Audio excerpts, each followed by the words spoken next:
ang paggawa ng PCB board. Gagawa muna kayo ng schematic diagram para makagawa kayo ng design ng PCB board. Ito po yun.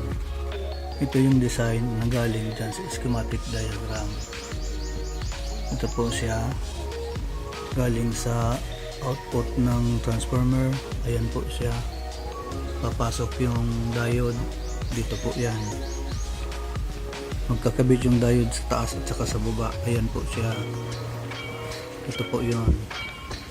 Nandyan yung diode, nandyan yung isa. Ito po naman yung dalawang diode. Papasok lang sa isang terminal ng transformer.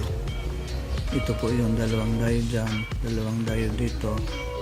Tapos magkadikit yung dalawang ito, papasok sa capacitor. Ito po yun, dyan.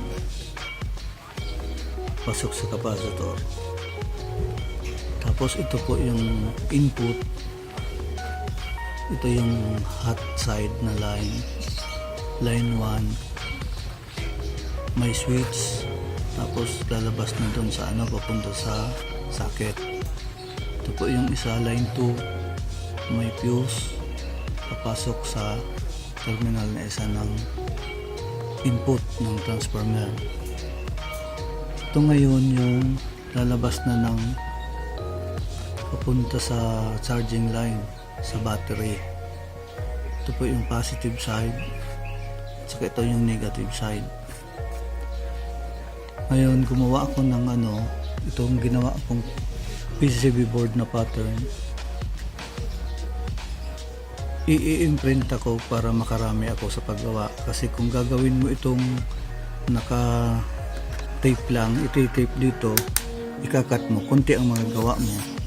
Kaya ngayon ipiprint ko dito ang design ng board na ito, silk screen, para marami akong magawa. Ito po yung design na ito po yung ngayon kinakat ko para isi-silk screen ko dito.